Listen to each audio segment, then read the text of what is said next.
नमस्कार। रेवा TV digital media में मैं सिमरन आप सभी का स्वागत करती हूँ। और हम जब भी रामायण पढ़ते हैं तो कुछ पंक्तियां मुझे बहुत अच्छी लगती हैं कि मंगल भवन अमंगल हारी द्रवहु सुदशरथ अजर बहारी। और क्योंकि 2024 आने वाला है और 22 जनवरी को हमारे प्रभु श्री राम अपने भव्य मंदिर में विराजित होने वाले हैं और पूरे देश में जो है वो दीपावली जैसा एक माहौल होने वाला है। और उसके लिए योगी सरकार के साथ साथ मोदी जी भी जो है एकदम तैयार हैं। और कल देखिए उन्होंने किस प्रकार से, अगर मैं बात करूं, अयोध्या धाम का वहां जाके इनोग्रेशन किया। और इस विषय पर बहुत सारी बातचीत करने के लिए और विस्तार से चर्चा करने के लिए आज हमारे साथ उपस्थित हैं विनय सिंह जी, जो कि हिंदूवादी और राष्ट्रवादी कह सकती हूँ मैं प्रखर वक्ता है। तो बहुत बहुत स्वागत है आपका विनय जी, रेवा टीवी डिजिटल मीडिया के इस कार्यक्रम में। बहुत बहुत धन्यवाद आपका। जय श्री राम, हर हर महादेव सभी जी दर्शकों को और आपको भी। जी, जय सिया राम, हर हर महादेव। 2024 22 जनवरी का जो दिन है हम सभी के लिए ऐतिहासिक होने वाला है और जिसका हम सभी बेसब्री से इंतजार कर रहे हैं। लेकिन ये है कि एक्चुअली हमें लड़ना पड़ा, हमें अपने ही प्रभु श्री राम को उनके मंदिर में विराजित करने के लिए। ये विडंबना ही कही जाएगी कि हम भारत देश में रहते हैं, हम हिंदुस्तानी हैं, कह सकते हैं कि हम भारतीय और सनातनी हैं और ये देश जो है वो हमारा अपना है।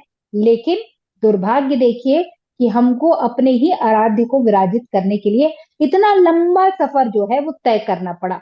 और इतना आसानी से नहीं तय करना पड़ा, इसके लिए बहुत सारे कार सेवकों का बलिदान भी हुआ।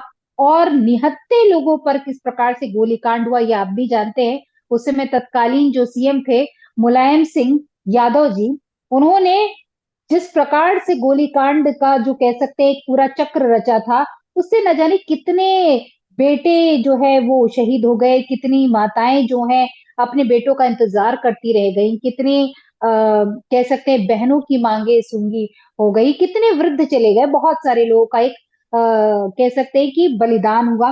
लोगों ने अपने प्राणों की आहुति दी, किसके लिए? अपने आराध्य प्रभु श्री राम के लिए। तो क्या कहेंगे आप, ये जो सफर रहा हमारा और जिस प्रकार से हमारे ही मंदिर में बाबरी मस्जिद बना दी गई, फिर बाबरी कांड हुआ, फिर उसको तहस नहस किया गया, फिर तारीख पे तारीख आती रही और हम इंतजार करते रहे। और प्रभु श्री राम को अपने ही अस्तित्व के बारे में बताने के लिए महारथियों को खड़ा करना पड़ा। लेकिन अफसोस इस बात का है कि इस देश के जो आला कमान रहे, उन्होंने एक दो नहीं बल्कि 24 24 वकील ये प्रूफ करने के लिए खड़ा कर दिया था कि राम जी तो है ही नहीं। क्या कहेंगे? आ, बात हम शुरू करते हैं। जो आपने कहा अभी हमसे कि इसके इतिहास को जानना होगा। जी भगवान श्री राम लला को कोर्ट में स्वयं खड़ा होना पड़ा था। बिल्कुल। भगवान श्री राम लला स्वयं कोर्ट में वादी थे। हम्म और जो आपने भी बात कही संघर्ष की कहानी 500 सालों की है। हम्म वो कलंक जो है, जिसको 6 दिसंबर 1992 को हमारे पुरखाओं ने ढाया था, उसके लिए हमें हमेशा गर्व रहेगा और उन पर हमेशा अभिमान रहेगा। जिसका प्रयास सैकड़ों बार किया गया, लेकिन सफलता नहीं मिली। असफलताएं कभी गिनी नहीं जाती, लेकिन वो दर्द जो था, जिसको लोग महसूस करते थे, वो हमारे लिए कलंक था। वो कलंक हमारे सीने पे मौजूद था और आज भारत के अंदर मौजूद था। जहां भगवान श्री राम पैदा हुए वहां मौजूद था। उसके बाद जो आपने बात कही मुलायम सिंह यादव की, उन्होंने वहां से मुल्ला मुलायम का ख्यात लिया। कार सेवकों को जो हत्या हुई, उस हत्या का खून उनके परिवार पे आने वाली पीढ़ी दर पीढ़ियों पर रहेगा। कोई कोई कसूर नहीं था उनका। कार्य सेवा करने गए थे वो, कोई उपद्रव नहीं कर रहे थे। जो पुल के ऊपर थे, उनके ऊपर फायरिंग की गई। उसके बाद जो लोग धर्मशालाओं के अंदर थे, हम शरद कुठारी राम कुठारी को नहीं भूल सकते। बिल्कुल नहीं। उनको उनको हनुमान गढ़ी के पीछे की धर्मशाला से निकाल के गोली मारी गई थी। क्यों मारी गई थी? क्या क्या उनका उनका क्या कसूर था? कि वो अपने आराध्य के मंदिर के लिए गए थे, कार्य सेवा करने गए थे। और कार्य सेवा में पूजा का अधिकार फैजाबाद की उस समय तत्कालीन कोर्ट ने दिया था। ताला खुलवाने का आदेश फैजाबाद कोर्ट ने दिया था, कोर्ट से परमिशन था, उसके बावजूद किया गया। इतिहास बहुत है, कहानियां बहुत हैं। वर्बल हिस्ट्री को अगर आप पढ़ेंगे तो मीर बाकी ने लाखों लोगों को मारने के बाद वो अयोध्या पहुंच पाया था। सरयू नदी खून से लाल हो गई थी जिस समय भगवान राम श्री राम के मंदिर को तोड़ने वो आया। पूरे मंदिर का विध्वंस नहीं कर पाया था, ये भी सच्चाई है। मेन आकार जो होता है, जो खुदाई की गई, बाद में जो जो सबूत निकले, उनको क्या पता था कि आगे ऐसा हो सकता है।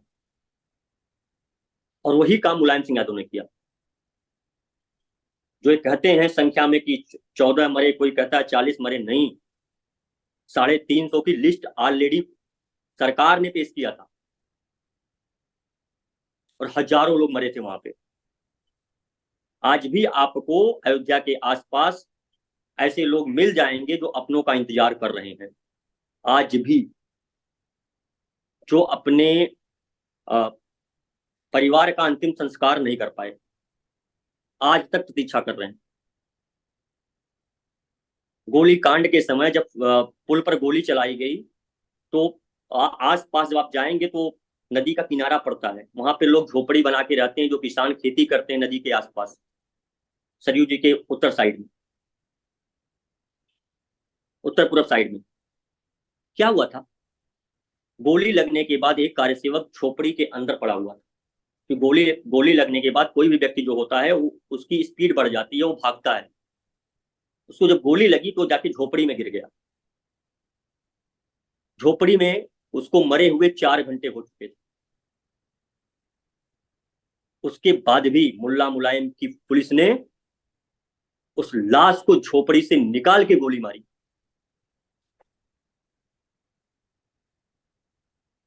कैसे, मतलब बहुत कहानियां हैं।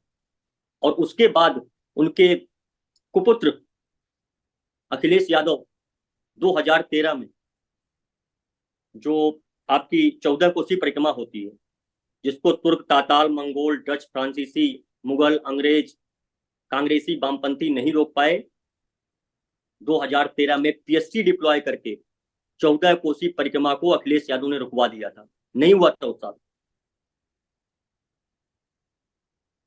इलाहाबाद हाई कोर्ट के जजमेंट के बाद, जब इलाहाबाद हाई कोर्ट का जजमेंट 2010 में आया, आने के बाद जी।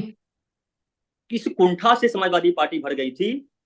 सत्ता में आने के बाद कोर्ट के आदेश होने के बावजूद कि तंबू हर साल बदला जाएगा, 5 साल तक भगवान श्री रामलला के तंबू को नहीं बदलने दिया था अखिलेश यादव ने। वो कहते हैं हम हिंदू हैं। अभी और भी इनकी और भी कहानियां हैं।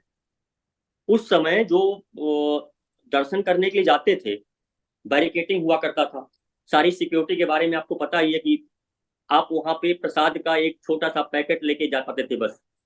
आपके सारे इक्विपमेंट्स, पर्स वगैरह सब बाहर रखने पड़ते थे सिक्योरिटी पर्पज की वजह से।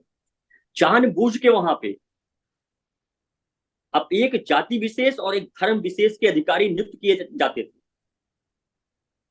जो बाहर से श्रद्धालु आते थे, मान लीजिए अपने कर्नाटक से, तमिलनाडु से, महाराष्ट्र से, केरला से, और आपके नॉर्थ ईस्ट से, जो लैंग्वेज का जहां इशू होता है, उनको बहुत समस्याओं का सामना करना पड़ता था। पुलिस के जो बिहेवियर थे बहुत रूड हुआ करते थे उनके साथ में, जिसके लिए हम लोग की पर्सनल लड़ाइयां भी हुई हैं पुलिस वालों से। हम लोगों की भी लड़ाइयां हुई हैं पुलिस वालों से इस वजह से कि आप ऐसा बिहेव क्यों कर रहे हैं। आखिर हम दर्शन करने के लिए तो आए हैं, बल्कि हम लोग लोकल हैं वहां के। जानबूझ के आज मुझे कई नाम मुझे आज भी याद है। 2017 में मैं लास्ट गया था जब मेरा कोलैप्स हुआ था, तो उस पुलिस वाले का नाम मुझे आज भी याद है। कोई कोई मतलब ना किसी को बताया जाएगा कि एक सब प्रोटोकॉल क्या है। कोई बंदा बाहर से आ रहा है कि दर्शन करने का प्रोटोकॉल क्या है, कितने बजे मंदिर बंद होता है, कितने बजे खुलता है, कोई आप पूछते रहे, कोई बताने वाला नहीं था वहां पे। और आज वही दृश्य देख लीजिए बदला। आज अस्थाई मंदिर में भगवान विराजमान है, प्रसाद आपको वहीं मिल रहा है, पुलिस वाले कोऑपरेट कर रहे हैं। आपको अगर आपको कुछ दिक्कत है जाने आने के लिए तो आपको पहुंचाया भी जा रहा है वहां पे। क्या बदला है? बदला क्या है उत्तर प्रदेश में? आखिर इतना परिवर्तन कैसे आया? आज अखिलेश योगी यादव जी। 2012 में कहा था उन्होंने कि हम्म। हम पूजा पाठ में विश्वास नहीं रखते। आपने शायद सुना होगा ढकोसला ऐसा। नहीं करते। हाँ, हम ढकोसला नहीं, हम पूजा पाठ में विश्वास ही नहीं करते, हम मंदिर जाते ही नहीं है, इनका स्टेटमेंट है चैनल पे। हाँ हाँ, साथ में ये भी कहा था और हम आज, ढकोसला नहीं करते। हाँ, आज रुद्राभिषेक करवा रहे हैं, मंदिर जा रहे हैं। तो मैं पूछना चाहूंगा आपके माध्यम से कि बताएं कि आखिर ये नूतन क्या है? आखिर ये नूतन क्या है? अखिलेश भैया, ये परिवर्तन क्या है? इतने और जल्दी आप उनकी बदल धर्म दें? पत्नी, बिल्कुल, और उनकी धर्म पत्नी को भगवा रंग ही नहीं पता भैया, कलर कौन सा होता है। हाँ, उन्होंने एक मतलब कहाँ स्टेटमेंट से दिया था। पढ़ाई लिखाई की। उन्होंने एक स्टेटमेंट दिया था चुनाव के समय में कि भगवा जो होता है वो जंग का प्रतीक है। उनको पता होना चाहिए कि भगवा जंग का प्रतीक नहीं है, भगवा स्वाभिमान का प्रतीक है। 100 करोड़ जो हिंदू हैं, जो सनातनी हैं, उनके अपने प्रभुत्व का प्रतीक है, बिल्कुल जिसका आगाज सुबह सुबह और शाम सूरज स्वयं करता है। सही कह रहे हैं। वोट बैंक की राजनीति जो होती है उसमें आप अपने धर्म को क्रिस्टलाइज करेंगे तो आपको धर्म कभी माफ नहीं करेगा। चुनाव जीते जाएंगे, चुनाव हारे जाएंगे, वो अपना अलग पहलू है। लेकिन अपने धर्म के प्रति अगर आपकी इस तरह की कुंठा रहेगी तो धर्म आपको कभी माफ नहीं करेगा। आने वाला बिल्कुल इतिहास जो होगा, आने वाला जो इतिहास लिखा जाएगा वो आपको याद रखेगा ही, उसको आप भुला नहीं सकते हैं। आज के समय का इतिहास जो है वो आने वाली पीढ़ी नहीं भुलाएगी। आर्कियोलॉजिकल सर्वे ऑफ इंडिया के मेंबर रहे हैं, और साथ ही साथ अगर मैं कहूँ कि साउथ के वो जो है डायरेक्टर भी रहे हैं, के मोहम्मद जी। उन्होंने ये मुझे बताया कि अभी आपसे पहले उनसे चर्चा हुई थी, तो उनका ये कहना था कि 76 और 77 में पहले हम लोगों ने वहां पर जाकर खुदाई हुई और साक्ष्य भी हमको मिले थे। उस समय जो उनके डायरेक्टर थे मिस्टर लाल थे, और उनने ये भी बताया कि उस दौरान जो साक्ष्य हमको मिले थे ये प्रूव करता था कि वहां पर मस्जिद नहीं बल्कि वहां पर मंदिर थे। वहां पर बहुत सारे पिलर मिले थे, कुछ कलश मिले थे, कुछ अष्टदल मिले थे, कुछ देवी देवताओं की मूर्तियां मिली थी, और इन्होंने उठाकर उसको सबमिट किया था। मगर अफसोस इस बात का ये है कि 76 77 में अगर तत्कालीन सरकार और केंद्र सरकार इस बात को मान लेती तो ना बाबरी कांड होता, ना इतना रक्तपात होता, और ना ही बाबरी मस्जिद पर इतना घमासान होता। और उनका एक चीज और कहना था, वो मुस्लिम बैकग्राउंड से हैं, बट उनका ये कहना था कि जो मंदिर हिंदुओं के हैं उनको ससम्मान मुस्लिम भाइयों को दे देना चाहिए। ये बहुत बड़ी बात है। दूसरा वो ये कह रहे हैं कि अभी ज्ञानवापी और मथुरा भी है, तो ये भी है वो हिंदुओं के हैं, तो मुस्लिमों को बड़ा दिल करके वो दे देना चाहिए। क्यों? क्योंकि सरकार उसके एवज में आपको मस्जिद बनवा रही है। अयोध्या की अगर हम बात करें, आपने अयोध्या में वहां पर कोर्ट का फैसला आया तो कोर्ट ने बड़ा दिल किया, कोर्ट ने आपको एकड़ों में जमीन दिया कि भैया जाओ वहां मस्जिद बना लो, और आज वो जो मस्जिद बन रही कहते हैं कि विश्व की बड़ी मस्जिदों में से आएगी। तो ये बड़ी बात है। दूसरी बात तो ये है कि जो हमारे देश में हमें लूटने आया है वो कैसे कंस्ट्रक्शन कर सकता है, आप ये सोच सकते हैं? ये जो कहते हैं कि भैया जो देश में अगर हमारा जो ताजमहल है जिसको हम सातवां अजूबा कहते हैं वो हमने बनवाया, तो आप सोचिए ये 76 77 में अगर तत्कालीन सरकार और केंद्र सरकार इस बात को मान लेती तो ये इतना बड़ा रक्तपात नहीं होता। लेकिन नहीं, हम तो गुलामी करने के लिए आए हैं साहब, हम तो सलामी ठोकने आए हैं। और सोचिए उनका ये कहना था कि इन्होंने आर्कियोलॉजिकल सर्वे ऑफ इंडिया की बात को नकार दिया, और जितने भी वो लेफ्टिस्ट थे, जितने साहित्यकार थे, उन सभी की बातों को उन्होंने स्वीकार कर लिया। ये कहना था उनका। उनकी बात सही थी, लेकिन उसमें एक और तथ्य था, शायद उन्होंने आपसे चर्चा में बताया कि नहीं बताया। उस हम्म। एक्सकवेशन को जो हुआ था आर्टिफिशियल सर्वे, उसको जो था हम्म। कांग्रेस सरकार ने रुकवा दिया था। हाँ, बीच में। कांग्रेस सरकार ने जब खंभे निकले, शायद 16 खंभे निकले थे पहले एक्सकवेशन में, बिल्कुल। जो हाँ। 73 में 3 के कोर्ट के आदेश के बाद शुरू शुरू हुआ था। हम्म। 16 खंभे निकलने के बाद तत्काल प्रभाव से, उस समय इंदिरा गांधी प्रधानमंत्री थी, उन्होंने तत्काल प्रभाव से हम्म। अपने पावर का उपयोग करते हुए रुकवा दिया। फिर 2002 में जब अटल बिहारी हम्म। वाजपेयी जी की सरकार आई, तो फिर से फिर। एक्सकवेशन चालू हुआ। बिल्कुल। रडार मैपिंग हुई, तब तक रडार मैपिंग भी आ हम्म। गया था। रडार मैपिंग हुई, हम्म। रडार मैपिंग को कोर्ट में सबमिट किया गया। प्रोसीजर यही होता है, रडार मैपिंग पहले होती है। जो अभी काशी का चल रहा है ज्ञान वापी का, रडार मैपिंग पहले हुआ। रडार मैपिंग होने के बाद, उसके बाद वो सबमिट किया गया। फिर कोर्ट ने आदेश किया कि आप अब एक्सकवेट कर सकते हैं। जब एक्सकवेट हुआ, तो उसमें से क्या क्या प्रूफ निकले, उसमें से क्या क्या सबूत निकल के आए, आपके सामने है। और भगवान श्री राम लला का जब कैंपस बनेगा, मंदिर कैंपस जब बनेगा, वहां आपको देखने को ये मिलेंगे सब वो रखें। चीजें। सब बिल्कुल। चीज रखे जाएंगे। एक संग्रहालय बनाया जा रहा है। सारे साक्ष्य रखे जी। जाएंगे, जिस साक्ष्य को हमने कोर्ट में प्रस्तुत किया है। और सुप्रीम कोर्ट के जजमेंट को कुछ लोग गलत कोर्ट करते हैं। सुप्रीम कोर्ट का जजमेंट ये कहता है, जो कहते हैं कि नहीं मंदिर तोड़ के नहीं बनाया गया, सुप्रीम कोर्ट का जजमेंट बहुत क्लियर है कि जो ये बाबरी स्ट्रक्चर था, विवादित ढांचा, कोर्ट ने उसको कहा है विवादित ढांचा, उसको बाबरी मस्जिद माना ही नहीं है कोर्ट ने। उसने ये कहा है कि यह खाल वैकेंट लैंड पे नहीं बना है। उसने ये नहीं कहा है कि वैकेंट लैंड पे बनाया गया। अगर वो वैकेंट लैंड पे नहीं बना है तो किस पे बना है? तो कहते हैं कि मंदिर तोड़ के नहीं बनाया गया था, तो वैकेंट लैंड पे जब नहीं बना है तो किस पे बना है? इसका तो जवाब देना चाहिए, जो आके सवाल पूछते हैं। बिल्कुल। और हमारा क्या दिक्कत है कि हम इस चीज को रख नहीं पाते।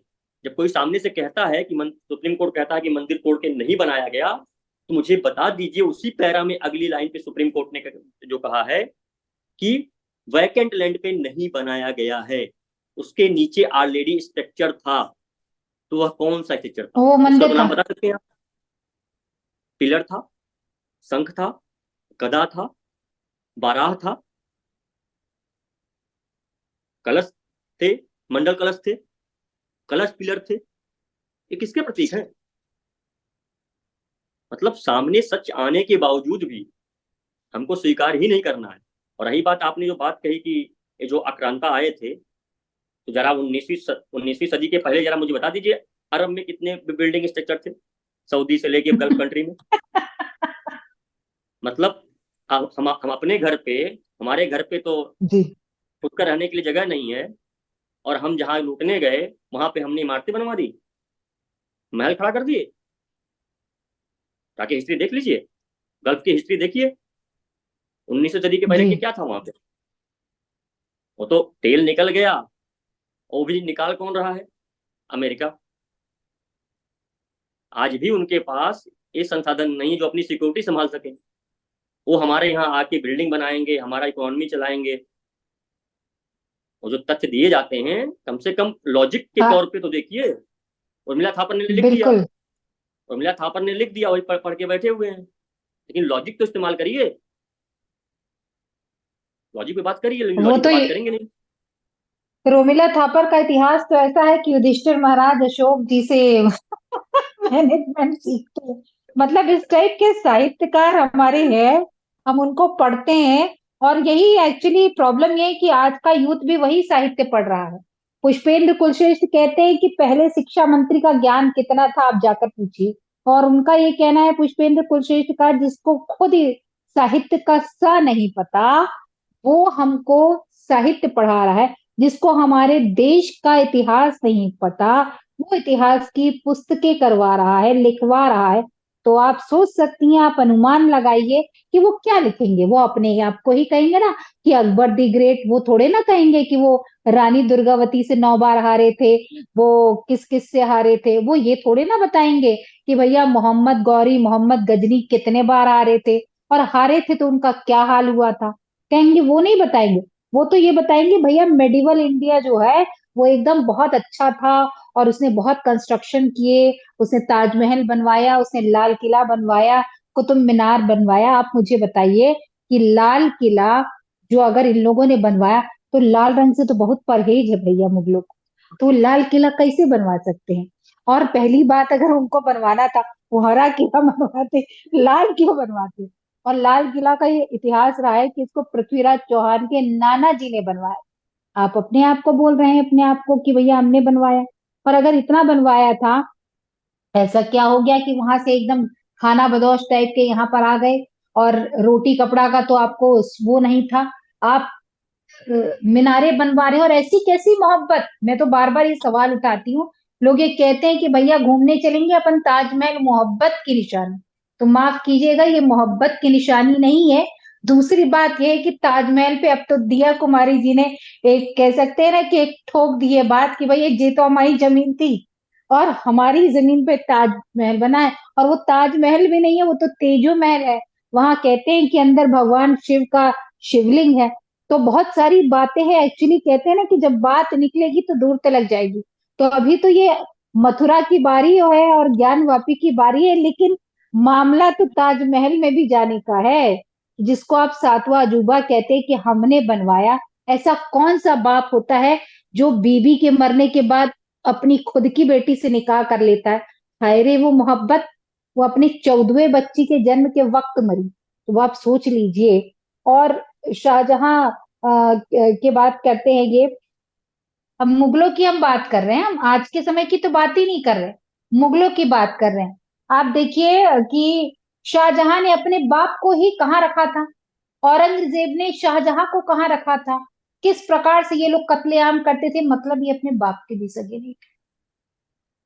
तो ये क्या मोहब्बत करेंगे, आप मुझे बताइए। कि इनका जो आपने कहा ना अभी, काशी मथुरा की कहानी, हम्म। एक भी लैंड ऐसा नहीं है जो जो जिसका डॉक्यूमेंट इनके नाम पे हो। मैं काशी की बात कर रहा हूँ। ज्ञानवापी परिसर का टैक्स भी आज के डेट में काशी विश्वनाथ परिषद भरता है। हम्म। मथुरा में आइए, मथुरा का जो लैंड है, ईदगाह का टैक्स, वो किस जन्मभूमि ट्रस्ट भरता है। फर्जी टेस्ट बना के इन्होंने समझौता करवाया, कांग्रेस की सरकार थी, उत्तर प्रदेश में भी और सेंट्रल में भी। सब कुछ हो गया, कोर्ट ने उसको वैलिड नहीं माना। कह रहे हैं कि अभी क्यों आ रहे हो। फ्रॉड केस में आप कभी भी जाकर कोर्ट में आप अपीयर हो सकते हो, उसके लिए कोई बाउंडेशन नहीं होता है। केवल सिविल सूट में आपको टाइम मिलता है। फ्रॉड के केस में आप कभी भी अपीयर हो सकते हो। यहाँ सिविल सूट नहीं है, फ्रॉड का बिल्कुल। केस है। और सिविल सूट, मैं एक बात और पूछ रहा हूँ, जब भगवान श्री रामलला के मंदिर का केस चल रहा था, तो उस समय बार बार एक स्टेटमेंट आता था। एक हैदराबाद के एक भड़काऊ भाईजान हैं, इनको मैं एक मवेशी कहा करता हूँ। मवेशी कहते थे कि जी। ये जो है मैटर, ये मैटर जी। आस्था पे नहीं तय होगा, एक टाइटल सूट पे तय होगा। ओ हो। आप सुनिए उनके पुराने स्टेटमेंट। बार बार हम्म। बैठ के कहते थे कि राम मंदिर का जजमेंट आस्था पे तय नहीं होगा, ये तय होगा टाइटल हम्म। सूट पे। लेकिन जैसे ही ज्ञान वापी पहुंचे, वर्चुअल वर्शिप एक्ट याद आने लगा, तुरंत याद आ गया। मथुरा में मैटर पहुंचा, वर्चुअल वर्शिप एक्ट याद आने लगा। यहां नहीं कह रहे कि ये टाइटल सूट पे तय होगा। मतलब वहां टाइटल सूट पे और यहाँ आस्था पे। तुम वहां जी। कब्जा करके नमाज पढ़ रहे हो, तो उसको आस्था मान लिया जाए। जहां भगवान हम्म। श्री कृष्ण पैदा हुए और जहां पर भगवान शंकर का शिवलिंग है, वो हमारी आस्था नहीं है। और ऐसी कौन कौन सा मतलब शौक था कि जहां जहां हमारे अध्यात्म के केंद्र है, उन सारे केंद्रों पे ही हमला हुआ। क्योंकि वहां सोना हीरा जवाहरात सब कुछ था, उसको पहले लूटा, वहां पे मंदिर अपना खड़ा कर दिया। मंदिर मतलब हमारी आस्था, हमारी संस्कृति, हमारी सभ्यता और हमारे भंडार थे मंदिर। इसीलिए उस पर हमला हुआ। गजनवी ने कितनी बार हमला किया सोमनाथ के ऊपर, कितनी बार सोमनाथ का विध्वंस किया। दुर्भाग्य हमारा था कि हमको जो आजादी के नाम पर जो हमको मिला, वो हमको मिला वामपंथ। और वामपंथियों ने इतिहास को ऐसा टरोड़ा मरोड़ा। इलाहाबाद का जजमेंट अगर आप देखेंगे तो वहाँ 3 इतिहासकार गए थे सुन्नी वक्फ बोर्ड की तरफ से। 3 गए थे, वामपंथी तीनों इतिहासकार ले गए थे। उनसे जज ने पूछा जब कि क्या आपको फारसी आती है? बोले नहीं। आपको संस्कृत आती है? नहीं। बोले करने क्या आए हो फिर? बोले हम ट्रांसलेट कराएंगे। बोले तो आप इतिहास आए हो, इतिहास के पक्ष में आप अपना तर्क रखने आए हो? ना आपको खुदाई आती है, ना आपको लिखाई आती है, कहानी है सारी खुदाई आपको ही आती है। यही इनका इनका यही इतिहास रहा। और इसको बढ़ावा किसने दिया? कांग्रेस पार्टी ने। जी। कांग्रेस पार्टी ने इसको बढ़ावा दिया, जिसका परिणाम आज जो कह रहे हैं ना, ये जो उदय हो रहा है, जो लोग कहते हैं कि भारतीय जनता पार्टी को इसका श्रेय ना दिया जाए, मंदिर का श्रेय ना दिया जाए, बिल्कुल नहीं दिया जाना चाहिए। इनको दे दे। मैं पूछता हूं, श्री राम जन्मभूमि मुक्ति आंदोलन जब शुरू हुआ, तब तो भारतीय जनता पार्टी नहीं थी। तो कौन सी राजनीतिक पार्टी ने उस आंदोलन का समर्थन किया था? तो भारतीय जनता पार्टी तो 80 में बनी, तो उसके पहले का आंदोलन है अवैधनाथ जी का। तो बताए हमको, अगर अपने इतिहासों को हम सुधार रहे हैं, फैजाबाद का नाम का कलंक मिट रहा है, इलाहाबाद का नाम मिट रहा है, तो ये हमारे देश के लिए शुभ संकेत है, नए भारत का उदय है। हम अपने आध्यात्म की तरफ लौट रहे हैं, अपनी उस शक्ति की तरफ लौट रहे हैं जिस शक्ति ने हम दुनिया भर पे हमारा आधिपत्य कायम किया था। उसी तरफ हम वापस जा रहे हैं, और यही प्रयास हो रहा है। भगवान श्री रामलला का मंदिर नहीं बन रहा, ये हमारे यश का, हमारे गौरव का प्रतीक बन रहा है। और हम आप सौभाग्यशाली हैं। कम से कम अगर आप 500 साल में काउंट करेंगे, तो अगर आप एवरेज 50 पकड़ेंगे तो भी 10 पीढ़ी होता है। 10 से 12 पीढ़ियां जिसके इंतजार में चली गई हूँ, जिस चीज तो लोग भूल गए थे कि बनेगा, लेकिन जैसे ही बीजेपी सत्ता में लौटी 14 में, लोगों के अंदर एक नया उम्मीद जगा। और वो उम्मीद जो जनता के अंदर जगा था, जो खासतौर जो भगवान श्री रामलला के भक्त हैं, वह अपने अंजाम तक पहुंचा। सुखद बात है, और बिल्कुल। बहुत भव्यता के साथ पहुंचा। मंदिर का तो निर्माण भव्य हो चुका है और 22 जनवरी को अब आप देखेंगे कि किस प्रकार से विराजित होंगे। उसके लिए जो कह सकते हैं कि कह रहे हैं 7-8 दिन जो है ये कार्यक्रम चलेगा। और पुख्ता इंतजामात किए गए हैं इनके तरफ से, योगी जी की तरफ से। और वहां कहते हैं कि 3.5 से 4 घंटे जो है नरेंद्र मोदी जी रहेंगे। इसके अलावा फॉरेन डेलीगेट्स भी आएंगे। जब मंदिर का उद्घाटन का जैसे ही उन्होंने डेट डिक्लेयर की कि भाई 22 जनवरी 2024 में मंदिर का उद्घाटन होगा, तो बहुत से लोगों के पेट में दर्द शुरू हो गया। भैया मंदिर बन रहा है, हमको नहीं बुलाया, हमको नहीं बुलाया। और उसमें मतलब ये है कि इंडी पार्टी जो है, इंडी उनके पूरे गठबंधन का यही कहना था कि भैया मंदिर तो बना लिया, अब हमको बुला ही नहीं रहे, हमको बुला ही नहीं रहे। तो पहले तो सब ये कहने लगे कि भैया तुम तो अस्तित्व पर सवाल उठाते थे, तुम जाकर क्या करोगे। उसके बाद जब ये लोग पेट में इनके दर्द हुआ, चिल्ला चोट ये करने लगे, तो उन्होंने कहा ठीक है, मंदिर भी जब बना रहे हैं तो तुमको भी बुलाएंगे। अब देखिए विधिवत सबके यहाँ जो है निमंत्रण पत्र भेजा गया। सबसे पहले मैं बात करना चाहूंगी कि भैया ममता बानर्जी तो वो तो नहीं जाएंगी, उनका तो मैटर ही नहीं है। और केजरीवाल केजरीवाल जब भी चुनाव लड़ते थे तो सबसे यही कहते थे कि भैया अगर मैं जीत जाऊंगा सबको अयोध्या ले जाऊंगा। लेकिन क्या केजरीवाल जाएंगे, ये सवाल का सबसे बड़ा है।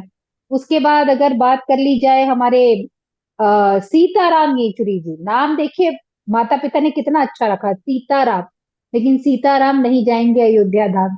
क्यों? क्योंकि उनका ये कहना है कि भैया ये जो मंदिर बना है ये बीजेपी पार्टी का राजनीतिक और धार्मिक कार्यक्रम है, इसलिए मैं उसमें नहीं जाऊंगा, ये मेरा अपमान है। वृंदा करार जी उनसे आगे हैं, वो ये कहती हैं कि भैया अगर हम जाएंगे तो हमारे पार्टी के लोगों का अपमान होगा।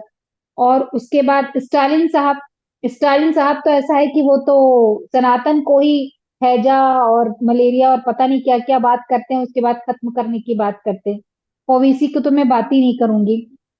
अब रह गए आपके राहुल बाबा, उनकी माता जी और बहन जी लड़की हैं, हमेशा लड़ती रहती हैं।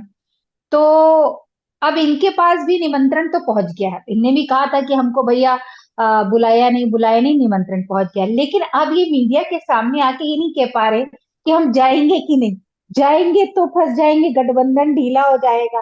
और अगर नहीं जाएंगे तो बीजेपी पार्टी गई, क्यों भैया आए नहीं।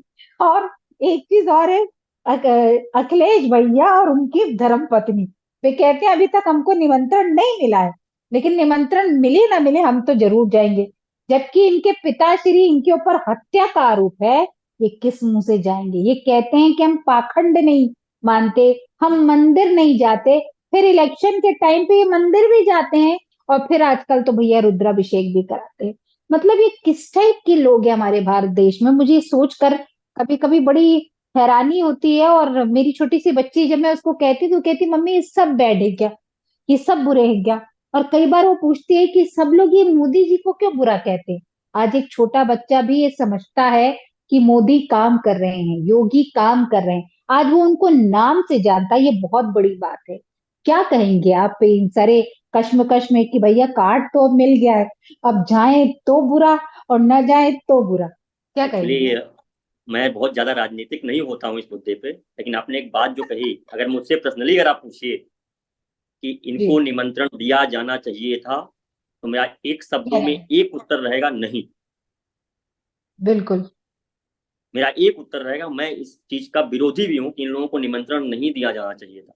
जिन लोगों ने भगवान श्री राम लला पे ऐसे ऐसे कमेंट्स किए हैं, जब मंदिर का निर्माण चल रहा था, जब कार्यसेवक निकलते थे कहते थे कि नर नाहर पुरुषोत्तम का, जब कार्यसेवक निकलते थे एक गाना बजता था, उसकी एक लाइन है, नर नाहर पुरुषोत्तम का मंदिर भव्य बनाएंगे, राम लला हम आएंगे मंदिर वहीं बनाएंगे।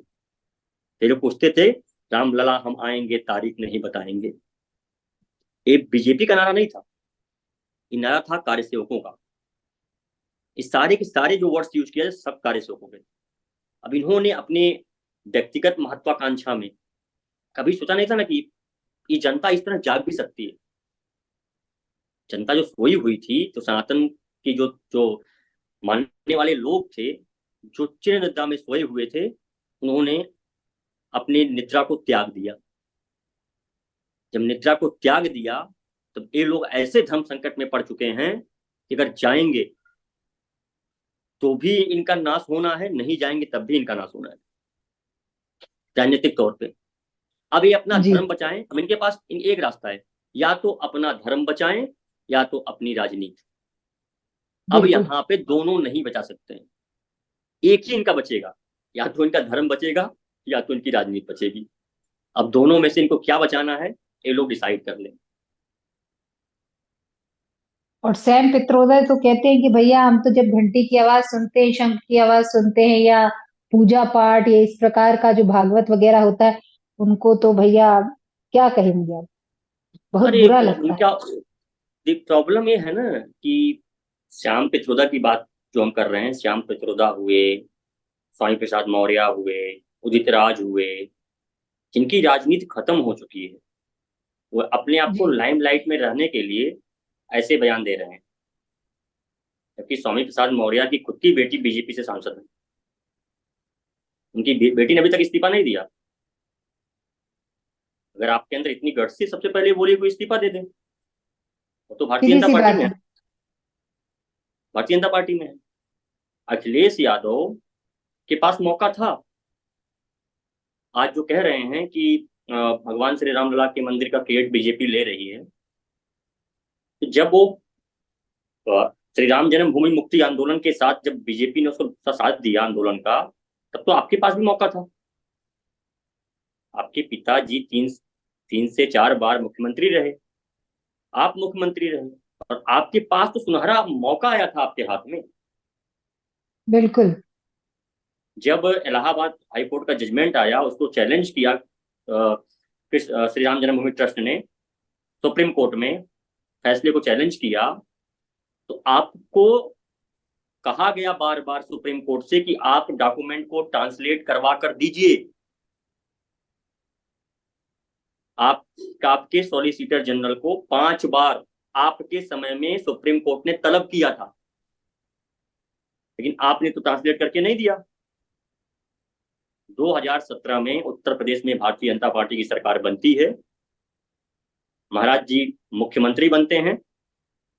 6 महीने में जब पहली हियरिंग हुई थी सुप्रीम कोर्ट में अपेयरिंग सॉलिसिटर जनरल की, उन्होंने 1 साल का समय मांगा था।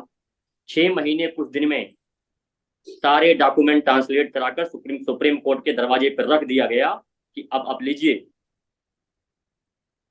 और उसके बाद मोदी जी ने सुप्रीम कोर्ट में रिटर्न पिटीशन लगाया है 16 बार डे टू डे हेयरिंग का। 16 बार कोई आरटीआई कर ले तब जाकर राम मंदिर का रास्ता प्रशस्त हुआ है। जी भारतीय जनता पार्टी ने केवल इतना किया है कि जो राजनीतिक तौर पर जो शासन सत्ता में रहते हुए लोगों ने राम मंदिर को अटकाने लटकाने भटकाने का प्रयास किया था, उस रास्ते को तैयार करने क्लियर का किया। काम किया है। और अगर आज मोदी जी वहां पे जा रहे हैं तो कल मोदी जी वहां गए थे, मोदी जी के स्वागत को देख लीजिए। राम मंदिर तो बन रहा है, साथ में एयरपोर्ट बन रहा है, तैयार हो गया बन के। स्टेशन आप देख लीजिए, जिस अयोध्या जी का नाम हमारे यहाँ आज भी किसी से पूछिए कि आप कहाँ पे हैं, तो कोई नहीं कहता था मैं फैजाबाद में। तब भी लोग कहते थे कि हम अयोध्या जी में, अयोध्या जी में है। हमारे यहाँ इन शब्दों का प्रयोग होता है आज भी लोकल लेवल पे।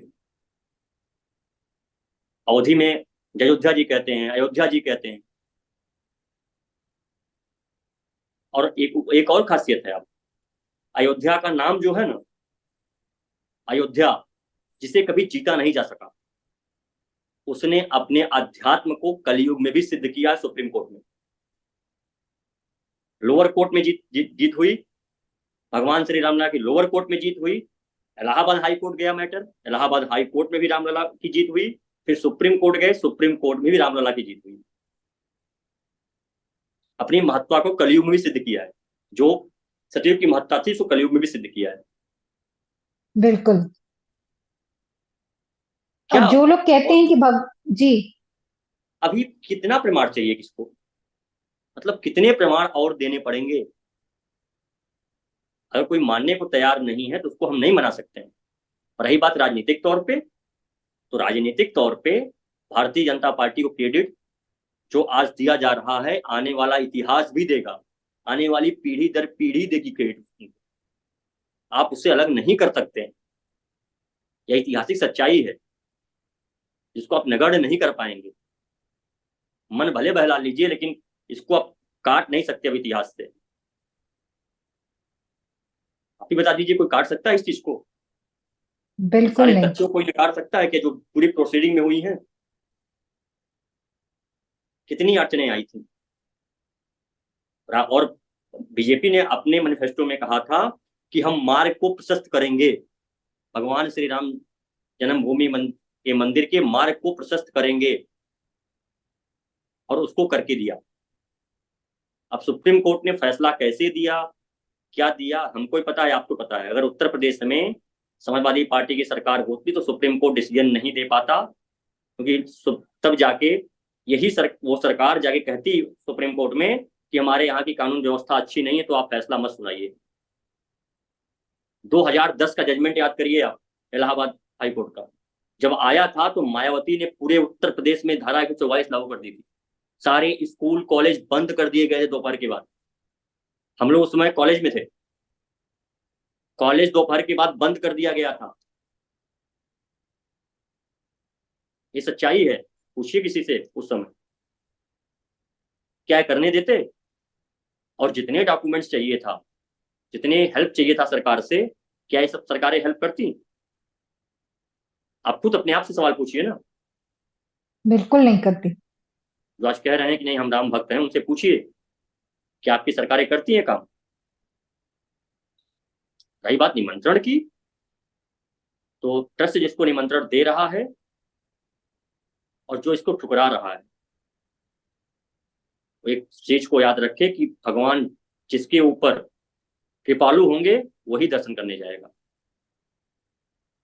वो भी देखे हैं ना, वो तो भाई भगवान रामलला तो स्वयं कोर्ट में मौजूद थे वादी बन के। क्या उन्होंने नहीं देखा कि हमारे खिलाफ कौन कौन षड्यंत्र रच रहा था? वो स्वयं मौजूद थे ना कोर्ट में, अपना केस स्वयं लड़ रहे थे भगवान श्री रामलला, खुद वादी बन के बैठे हुए थे। जो लोग ठुकरा रहे हैं, जैसे हम लोग, हम जैसे कि हमारा मेरी व्यक्तिगत राय पूछेंगे तो मैं इन लोगों के बुलाने से का घोर विरोध करता हूँ। जो आज तक भगवान श्री रामलला के मंदिर के दर्शन के लिए नहीं गए, उनको अब जाने की आवश्यकता नहीं है।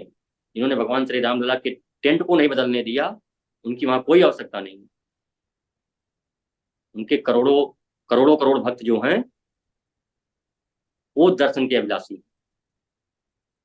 वो अपने अपने भगवान से माफी मांगने जाएंगे कि 500 साल तक आपके मंदिर का निर्माण नहीं कर सके। वो मंदिर गर्व का विषय है, लेकिन हम जाके स्वाभिमान से कह पाएंगे प्रभु कि अब आपको मंदिर में हमने रख दिया है और हमारे असली राजा आप हो। संवैधानिक राजा कोई भी बन सकता है, प्रधानमंत्री, मुख्यमंत्री, लेकिन हमारे असली राजा जो हैं वो भगवान श्री राम ही है। उन्हीं के संविधान को हम 2024, बिल्कुल, और 2024 जो है वो राम राज की स्थापना 22 जनवरी को हो जाएगी।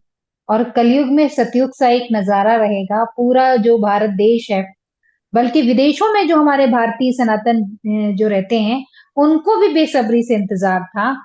और इस बीच अगर मैं बात करूं कि जब योगी जी चुनाव लड़ रहे थे विधानसभा दूसरी बार, तो कन्हैया लाल मित्तल का वो भजन कि जो राम को लाए हैं हम उनको लाएंगे, यूपी में फिर से हम भगवा फहराएंगे, ये गीत सुन के, ये भजन सुन के भी लोगों के पेट में इतना मरोड़ हुआ कि पूछिए मत। उनको मतलब धमकी भरे कॉल आने लगे, उनको पार्टी का बोल दिया गया, और उनको आके मीडिया के सामने क्लियर करना पड़ा कि भैया ऐसा है कि मैं जो हूँ किसी पार्टी का नहीं हूँ, लेकिन ये बात सही है कि जो राम को लाए हैं हम उन्हीं को लाएंगे। तुम भी तो थे, तुमको भी मौका था, तुम नहीं ला पाए, वो लेके आए हो, तो हम तो उन्हीं को लाएंगे। और आप सोचिए ये भजन जो है इतना सर चढ़कर बोला कि स्वयं योगी जी भी अपनी कार में वो सुनते हैं और गुनगुनाते हुए जाते हैं। और ये एक्चुअली क्या है कि 2024 के बाद से आप देखेंगे कि जो युवा है अब वो धर्म के प्रति लौटेगा। 2014 से लोग अवेयर होना शुरू हुए हैं, लेकिन 2024 रामराज की जैसे ही स्थापना होगी एक तरीके से कलयुग में, तो आप कह सकते हैं कि जो यूथ है उसको भी आज के समय में जब वो रियल हिस्ट्री सुनता है तो उससे कई बार ऐसा होता है कि चौंक जाता है कि यार अच्छा ऐसा था। तो सीधी सी बात है कि जिस प्रकार से परिवर्तन हो रहा है, जिस प्रकार से हमारा देश डेवलपमेंट कर रहा है, जिस प्रकार से हम आगे बढ़ रहे हैं, इकोनॉमिकली कहिए, डेवलपमेंट की तरफ से कहिए, आप पॉलिटिकली कहिए, आप आर्मी की तरफ से कहिए, डिफेंस की तरफ से कहिए, जिसकी तरफ से भी आप कहिए, आज हम स्ट्रांग हो रहे हैं और आज दुनिया जो है इस बात को मान रही है। तो आपको नहीं लगता है कि अब समय आ गया है कि हमारे सारे बच्चों के पाठ्यक्रम में वो जो सिलेबस है जिसमें हम अकबर दी ग्रेट पढ़ते हैं, वो सिलेबस है जिसमें हम कहते हैं कि भैया कुतुब मीनार कुतुबुद्दीन ऐबक ने बनवाई, तो इस पर भी सच्चाई जो है अब सिलेबस चेंज होना चाहिए। जो रियल हिस्ट्री है वो लोगों के सामने आना चाहिए। और जब ये बच्चे स्टार्टिंग से रियल हिस्ट्री पढ़ेंगे तो उनकी मेंटालिटी, उनका देखने का नजरिया, उनका देश के प्रति जो श्रद्धा है, वो देशभक्ति है, वो अपने आप बचपन से ही जाग जाएगी। क्या कहेंगे आप? आपकी बात से मैं भी सहमत हूँ। जो इतिहास है उसकी सच्चाई बाहर लानी ही चाहिए। झूठ के बुनियाद पर खड़ा हुआ महल नहीं रहना चाहिए, उसकी सच्चाई बाहर आनी ही चाहिए। अगर सच्चाई बाहर लाने का प्रयास किया जा रहा है, कुछ लोगों को पेट में दर्द हो रहा है, वो दर्द वो जानते हैं क्यों हो रहा है, सच्चाई बाहर निकलेगी।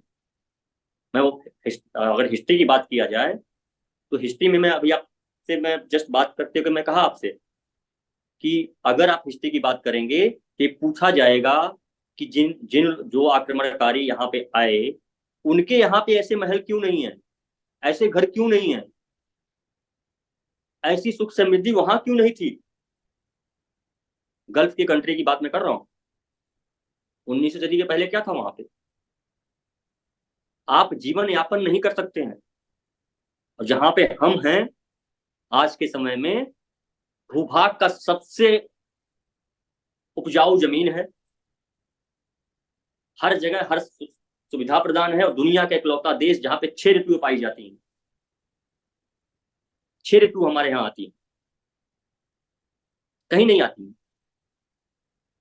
हम उस भूभाग पे हैं, और भूभाग जहां भगवान श्री कृष्ण का जन्म हुआ, भगवान श्री राम का जन्म हुआ, महादेव स्वयं काशी में आके बसे, सबसे प्राचीनतम नगरी है। नहीं मानने को तैयार है, क्योंकि हिस्ट्री को ऐसे ही बताया गया हमको। अकबर, बाबर, औरंगजेब, इनका महिमा मंडन किया शाहजहां। गया। शाहजहां, इनका महिमा मंडन किया गया।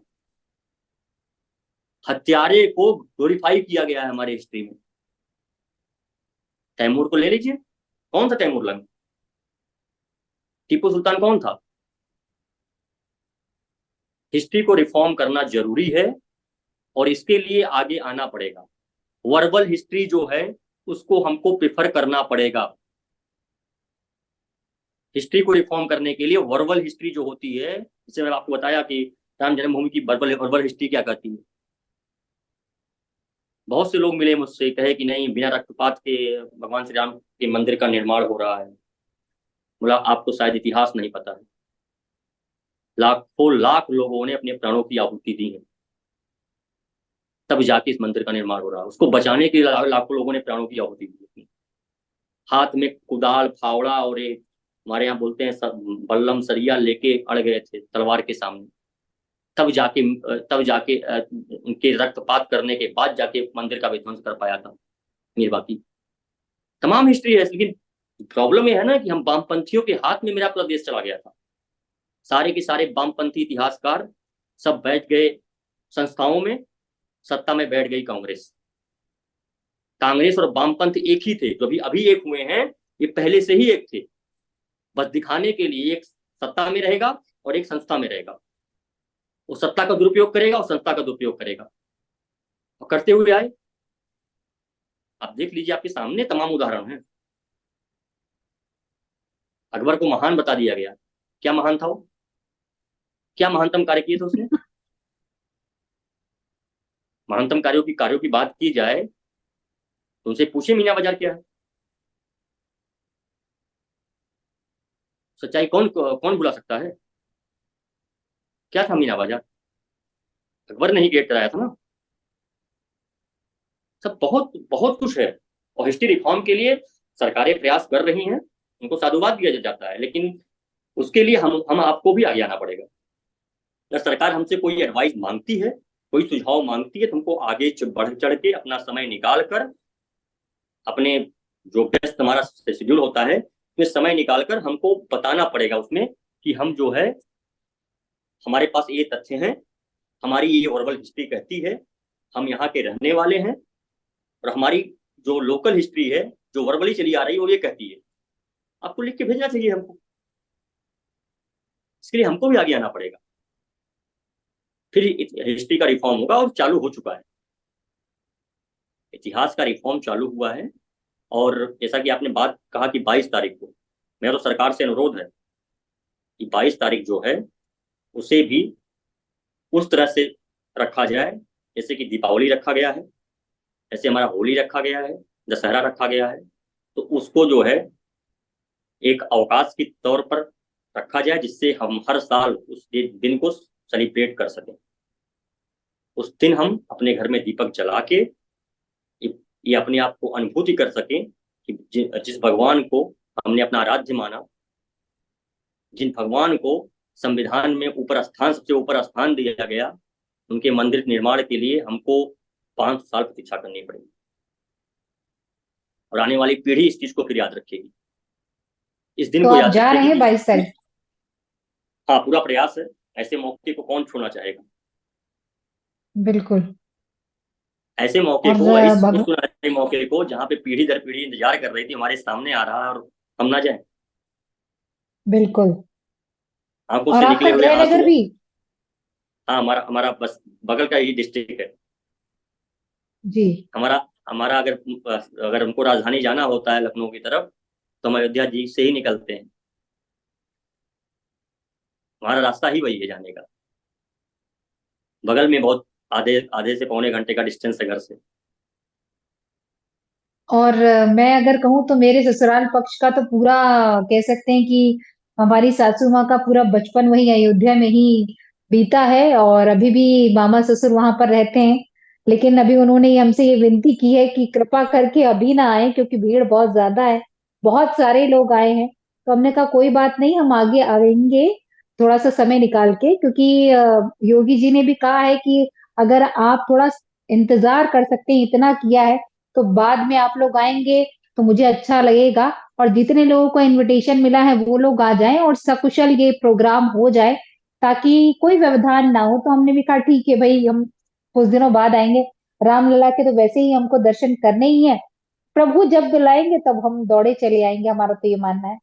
और चलते चलते क्या संदेश देना चाहेंगे जो लोग घर में हैं, वहां नहीं जा पा रहे हैं, 22 जनवरी को किस प्रकार से उनको सेलिब्रेट करना चाहिए? 22 जनवरी को आपको केवल इतना करना है कि दुनिया को ये बताना है कि हमारे आराध्य अपने महल में पहुंच रहे हैं। और उसी तरह से सेलिब्रेट करिए, अपने घर में दीपक जलाइए। दिवाली जो मनाते हैं, दिवाली से कम इसको मत समझिए। ये दिवाली ही है हमारे लिए। इसको हम प्रवेश दीपावली का भी नाम दे सकते हैं। इसको अगर आप देना चाहें, प्रवेश दीपावली के नाम से ही इसको हम पुकार सकते हैं। और अपने घर में दीपक जलाएं, आसपास के जो मंदिर हैं उसको सजाएं।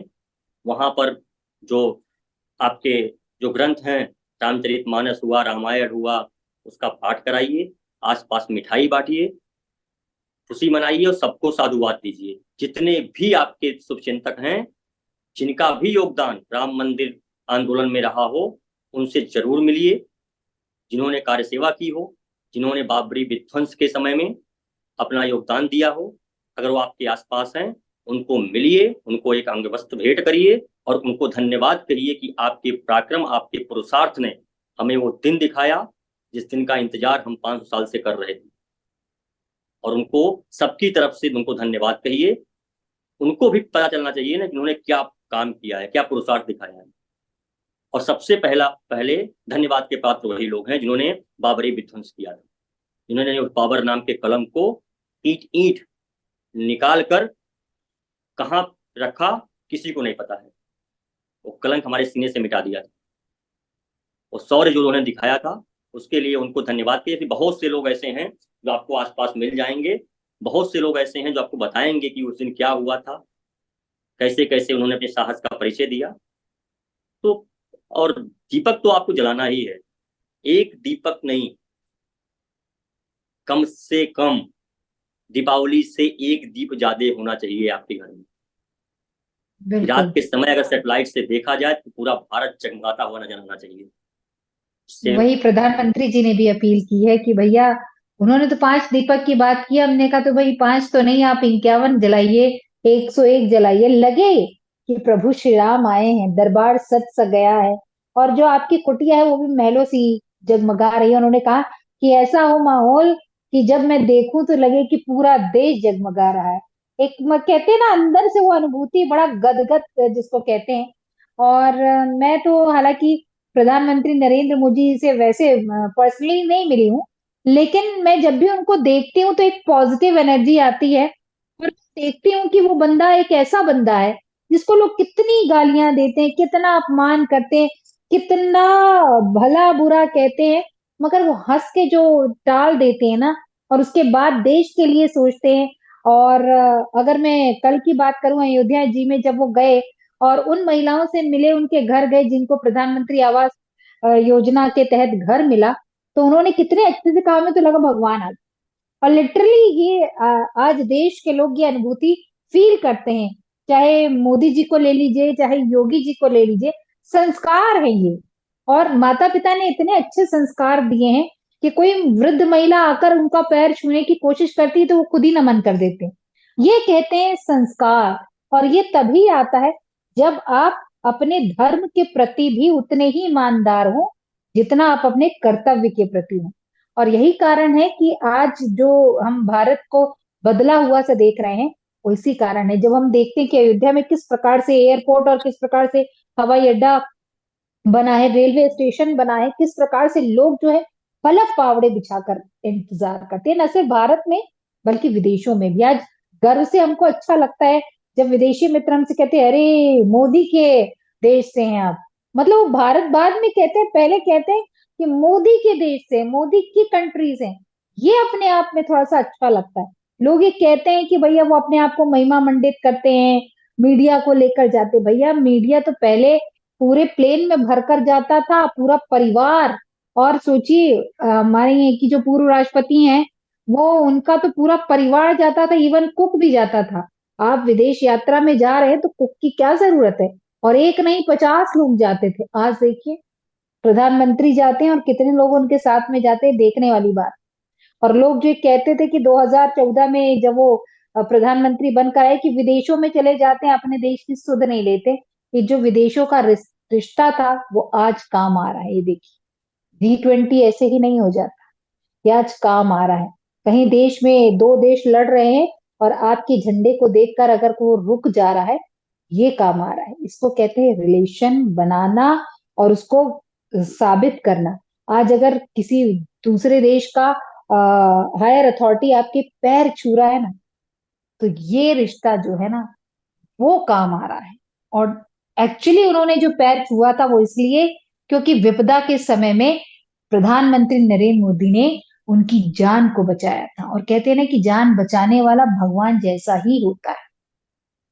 तो आपने अपनी समय को निकाला और हम आगे आने वाले समय में आपसे 2024 की राजनीति पृष्ठभूमि पर बात करेंगे, लोकसभा चुनाव जो आने वाले हैं उस पर बात करेंगे, ये सारी जो गठबंधन पार्टी है उन पर भी बात करेंगे। और फिर से राहुल गांधी जो है यात्रा पर निकलने वाले हैं। एक भारत जोड़ो यात्रा थी और ये भारत न्याय यात्रा। अब ये कितनी कारगर होगी 2024 के चुनाव में कह पाना मुश्किल है, क्योंकि पब्लिक का तो जहां मैं जाती हूँ वो यही कहते, चाहे कुछ हो जाए आएगा तो मोदी। और ये जो लोगो और ये कह सकते हैं ये जो लाइन है, ये बहुत ट्रेंड चल रही है कि भैया चाहे कुछ हो जाए आएगा तो मोदी। तो आपको क्या लगता है, मैं आपसे पूछना चाहती हूँ चलते चलते कि 2024 में। 24 के अगर मुझे कोई सलाह देने के लिए कहे कांग्रेस पार्टी को, तो मैं उसको कह दूंगा कि आप 24 की तैयारी करिए ही मत। आपका समय नष्ट होगा, आपकी शक्ति नष्ट होगी। इसके सिवा आपके पास कोई और ऑप्शन नहीं है। आप जी 29 को छोड़ दीजिए, आप 34 के बारे में सोचिए। 29 भी आपके लिए बहुत सरल नहीं होने वाला है। 24 तो आप भूल ही जाइए कि आपके लिए कुछ बचने वाला है। रही बात 22 तारीख के बाद, तो फिर 24 की कुछ राजनीति बचेगी ही नहीं, बचने वाली ही नहीं। इस चीज को मैं बहुत जिम्मेदारी के साथ कह रहा हूँ। तो लोग कह रहे हैं कि भारतीय जनता पार्टी इसको भुना रही है। उसका पूरा हक है, उसका पूरा अधिकार है। चार चार सरकारें भगवान श्री राम लला के लिए उसने गंवाई हैं, तो उसको अधिकार है कि बताने के लिए कि हाँ मैंने क्या किया, हमने क्या किया वो बता रही है। जिसको एक्सेप्ट करना वो करेगा। तो भारतीय जनता पार्टी कहती है कि मैंने भगवान श्री राम के मार्ग को प्रशस्त किया है, तो मुझे लगेगा कि हाँ भारतीय जनता पार्टी ने किया है, तो मैं उसका समर्थन करूंगा। मुझे लगेगा कि नहीं किया है तो मैं नहीं करूंगा। कि बताने का हक तो उनको है, यह अधिकार तो उनको है ना। यह अधिकार आप भी ले सकते थे, आपने नहीं लिया। अधिकार आपके पास आया था, चल के आपके पास आया था। तब तो आप बिजी थे वक्फ बोर्ड बनाने में, तब आप बिजी थे वर्चुअल वर्शिप एक्ट बनाने में, आप बिजी थे तो लक्षित हिंसा बिल लाने में, आप बिजी थे हिंदुओं भगवा आतंकवादी बताने में, आप वक्फ बिजी थे बोर्ड भगवान श्री बनाने में। राम को काल्पनिक बताने में, आप बिजी थे हिंदुओं के दोहन में, आप बिजी थे गोली चलवाने में। तो आप समय आपके पास था, आपने उस समय का अपने हिसाब से उपयोग किया। वो अपने हिसाब से उपयोग कर रहे हैं। आपने वक्फ बोर्ड बनाया, आपने साबानु जजमेंट को पलटा, आपने वर्चुअल वर्शिप एक्ट लाया, आप लक्षित हिंसा बिल लेके आए, आपने भगवा आतंकवादी कहा। तो क्या ये शुरुआत बीजेपी ने की थी? नेहरू के समय तो भाजपा नहीं थी जब आप लेके वक्फ बोर्ड आए थे। फिर उसका संशोधन किया गया, बार बार संशोधन हुआ, तब भी भाजपा भाजपा 80 में आई है। अपने आपने क्या नहीं किया? संविधान की आत्मा तक को मार दिया आपने। आप संविधान संविधान करके आप घूम रहे हैं पूरे भारत में। उसी संविधान में आपने आपने जहाँ कहा गया है कि प्रेम्बल जो है संविधान की आत्मा है, प्रस्तावना जो है संविधान की आत्मा है, और इमरजेंसी के दौर में उसी प्रस्तावना को ही बदल दिया आपने, सेकुलर और सोशल वर्ड जोड़ के। और आज संविधान संविधान लिए घूम रहे हैं। असली हत्याए संविधान तो आप थे। तो अगर 24 की जो राजनीतिक पहल है, 24 की लड़ाई मोदी जी के सामने कोई है ही नहीं। और हमेशा जनता क्या है, जनता हमेशा बेटर चुनती है। जनता बेटर सुनती है। कुछ लोग हैं जिनको कुछ नीतियों से मोदी जी के सहमत नहीं होते, वो उनकी बात नहीं कर रहा हूँ। जो घोर विरोधी हैं और आज हिंदुत्ववादी बन के घूम रहे हैं, उनकी बातें नहीं कर रहा हूँ। मैं जनता की बात करता हूँ, पब्लिक परसेप्शन की। पब्लिक, अगर आप आज के डेट में पब्लिक ट्रेवल पे अगर निकलते हैं, कहीं जा रहे हैं, अगर आप ऑफिस जा रहे हैं, कहीं जा रहे हैं, पब्लिक ट्रांसपोर्ट का प्रयोग कर रहे हैं अगर आप, तो आपको आज के दिन में एक ही सवाल आपसे पूछा जाएगा। अगर आपको जानकारी है राम मंदिर के बारे में, तो आपसे कोई ना कोई जरूर पूछ लेगा रास्ते में आपसे, क्या प्रोग्रेस है, कितना काम हुआ। बिल्कुल। लोग जाग चुके हैं। पहले लोग राजनीति की बातें नहीं करते थे, अब अब लोग करते राजनीति की हैं। बातें कर रहे हैं। और ये जो नया परिवर्तन है, यह भारत के लिए बहुत अच्छा है कि हम डेमोक्रेसी में हैं। अगर चर्चाएं नहीं रहेंगी आपस में पब्लिक के बीच में, तो बहुत से मिसकंसेप्शन क्रिएट होंगे। ऐसा क्रिएट किया गया पीछे, झूठी चीजों को सच बताया बिल्कुल। जाएगा। राजीव गांधी ने ताला खुलवा दिया, ये झूठ आज तक बोला जा रहा है। आज तक जो झूठ है, जिस जज ने ताला खोलने का आदेश दिया था, उनका नाम मैं भूल रहा हूँ, पांडे, सरनेम पांडे था उनका। मुलायम सिंह यादव ने जो रिकमेंडेशन होता है सरकार से जज के लिए, वो रिकमेंडेशन तक नहीं दिया था, रुकवा दिया था कि उन्होंने जजमेंट दिया था ताला खोलने का। आप सोचिए, ताला खोलने का जजमेंट आया, कोर्ट का आदेश था, तो सरकार को पालन करना ही पड़ेगा, उसको मानना ही पड़ेगा। तो साहबानों का केस हुआ था, ऑलरेडी तिहरी हो रही थी। तो हमारे कंप्यूटर वाले चाचा ने क्या किया, जाके उन्होंने वहां खड़े हो गए, दर्शन के लिए नहीं गए थे, रामलला के दर्शन के लिए। भारत के पहले ही प्रधानमंत्री जो 91 में गए थे, मोदी जी जब कुछ नहीं थे वो, उसके जी। बाद जब गए, जब निर्माण हुआ मंदिर का, उसके शिला पूजन के लिए गए, और अब जा रहे हैं स्थापना के समय में। और लोग ये भी पूछ रहे हैं कि वो क्यों जा रहे हैं, उनको अंदर क्या अधिकार है। इस देश के प्रधानमंत्री हैं और उनके भी राजा राम हैं। प्रथम नागरिक। बिल्कुल। प्रथम नागरिक राष्ट्रपति हैं, लेकिन वो आज के समय में भारत के प्रधानमंत्री हैं, उनके भी राजा राम हैं। एक हिंदू न होने के नाते उनको पूरा अधिकार है मंदिर के अंदर जाने का। योगी आदित्यनाथ जी मठाधीश हैं, गोरखपुर मठ के मठाधीश हैं, योगी हैं, उनको पूरा अधिकार है मंदिर के अंदर जाने का। प्रधानमंत्री हैं, मुख्यमंत्री हैं, वो बात की बात है। हिंदू हैं, उनको अधिकार है अंदर जाने का। इस पर कोई प्रश्न नहीं उठना चाहिए। यह मौका अगर किसी को भी मिलता, जो भगवान श्री राम में अपनी आस्था रखता है, तो वो मंदिर में जाता। आज उन्होंने किया है, उसका श्रेय उनको देने में मैं एक भी परसेंट नहीं मतलब हिचकने वाला हूं। ये जो काम हुआ है मंदिर निर्माण का, इसका पूरा श्रेय कार्य सेवकों से लेके इन दो व्यक्तियों को जाना ही चाहिए। वरना कानून व्यवस्था के नाम पर फैसले नहीं होते, फिर भी मंदिर वैसे ही लटकता रहता, भटकता रहता। तो फैसला 2010 में आ चुका था, उसके बाद भी 10 साल डिले हुआ। 10 साल डिले हुआ उसके बाद भी। बहुत बहुत सी हिस्ट्री है, बहुत।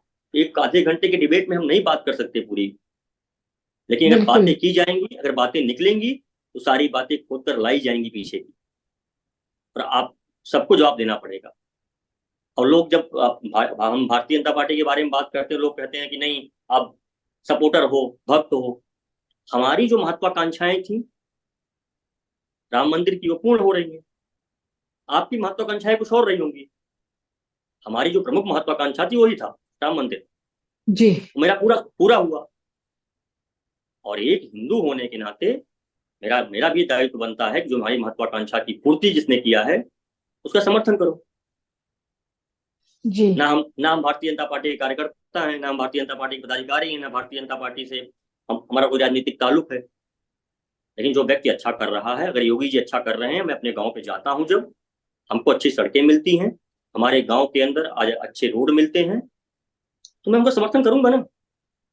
या तो फिर उनका समर्थन करूं जिन्होंने पूरे यूपी को जंगल राज बना दिया। रोड पर निकलना मुश्किल दुर्लभ था आम जनता का, उनकी बातें करेंगे हम। आज अयोध्या जी की बात हो रही है, जहां पे आप जाएंगे जब स्नान करने के लिए, जहां पे वो बना हुआ है, वहां बैठने तक के लायक नहीं था, वहां बैठ नहीं सकते थे अब साफ तो सफाई के सुंदर नाम पे। एकदम भव्य बन गया। जी। अभी अभी आप जो भी अयोध्या के प्रांगण को, मंदिर प्रांगण को भी आप देख रहे हैं, उसका पूर्ण निर्माण अभी बाकी है। अभी मंदिर का निर्माण हो रहा है, उसके बाद उसके पीछे के जो उसके मंदिर हैं उसके, और वहाँ संग्रहालय है, इन सब का निर्माण अभी होना बाकी है। अभी जो भगवान श्री राम कॉरिडोर बनने जा रहा है, उसका निर्माण कार्य वो भी। शुरू होना है। जी। अभी जिस अयोध्या जी को हम देख रहे हैं, इतने में हम इस भव्यता की बात कर रहे हैं, जब इसका पूर्ण नवीनीकरण हो जाएगा तो आध्यात्म की नगरी, जैसे उन्होंने कहा है अयोध्या धाम, वो धाम सच में धाम लगने लगेगा। उम्मीद है कि आप सभी लोग जी। जरूर पधारेंगे। और बिल्कुल पधारेंगे, वो तो हमारी अपना कहते हैं कि ननियाल दनियाल है, तो वहां तो जाना बनता ही है। और आपने इतनी महत्वपूर्ण जानकारी दी, और मैं चाहूंगी आगे भी आप ऐसे ही जुड़े, और साथ ही साथ हम इतिहास की बात करें, रियल हिस्ट्री की। और 2024 की ये जो लोकसभा के चुनाव है, उस पर भी हम आपसे वार्तालाप करेंगे, और आपके अनुभव जो 22 तारीख को आप जा रहे हैं उसके बारे में भी बात करेंगे। प्रसाद लाना बिल्कुल मत भूलिएगा, कोशिश कीजिएगा मुझे भेज सके, क्योंकि उस दिन का प्रसाद जो है वो कह सकते हैं कि उसका बेशकीमती जिसको कहते हैं वो होगा। तो मैं आपसे यही कहूंगी कि जब आप जाएं तो हम सभी की प्रणाम को स्वीकार करें, और हमारी भी एक कह सकते हैं वहां पर एक जब हम घंटी बजाते हैं तो वहां पे हमारा भी एक प्रेजेंस का भगवान श्री राम को यही कहिएगा कि हम आएंगे, क्योंकि वो हमारे प्रभु हैं, और उनके दर पे तो जाना बनता है भाई, बिल्कुल बनता है। बहुत बहुत धन्यवाद रेवा टीवी डिजिटल मीडिया से जुड़ने के लिए। और साथ ही साथ भगवान श्री राम के भव्य दरबार में जब आप जाएं तो हम सबकी हाजिरी लगाएं, और यही दुआएं करें, यही आप प्रार्थना करें कि पूरा विश्व जो है, जहां जहां हमारे सनातनी भाई हैं वो आपके दरबार में आएंगे, और इसी प्रकार से हमारे जो भारत देश का नाम जो है दिन प्रतिदिन ऊंचा उठता रहे, और हमारे प्रधानमंत्री नरेंद्र मोदी जी और योगी जी को दीर्घायु दे, इस प्रकार का कार्य वो करते रहे। बस इसी कामना के साथ अगर कोई जय आपका श्री परिचित राम। आ रहा होगा, उसको कोई असुविधा हो रही जी। होगी, तो आप मुझे जरूर जी। कांटेक्ट करिएगा। अगर कोई आपका परिचित आ बिल्कुल। रहा है, उस दिन कोई असुविधा हो रही है, तो मेरा जो दरवाजा है, जो भगवान श्री राम ने मुझे छोटा सा घर दिया है, वो खुला हुआ है। जी। उनके जो हमको हमारा सौभाग्य होगा कि हम रामलला के भक्तों को जो है वो अपने घर पर आश्रय दे सकें। किसी को कोई दिक्कत बिल्कुल। होती है, बिल्कुल। आप मुझे जरूर जी। बता दीजिएगा। बाकी आपका जो जी। संदेश है भगवान श्री राम तक ऑलरेडी पहुंच जाएगा, मन से बुला कहेंगे तो ही पहुंच जाएगा। बाकी अगर मैं वहां जी। मौजूद रहा, परिवार से कोई ना कोई मौजूद रहेगा ही, एक कोई ना कोई जाएगा ही। अगर सौभाग्य मुझे प्राप्त होता है तो मैं जरूर वहां पे रहूंगा। और जो आपने कहा वो सब प्रसाद तो आपको मिलेगा, जी। ये है कि प्रसाद आपको आएगा जरूर, इसका जी। कमिटमेंट मैं जी। कर सकता हूँ। चलिए, जय श्री राम। बिल्कुल बिल्कुल। जय श्री राम। प्रणाम। हर हर महादेव।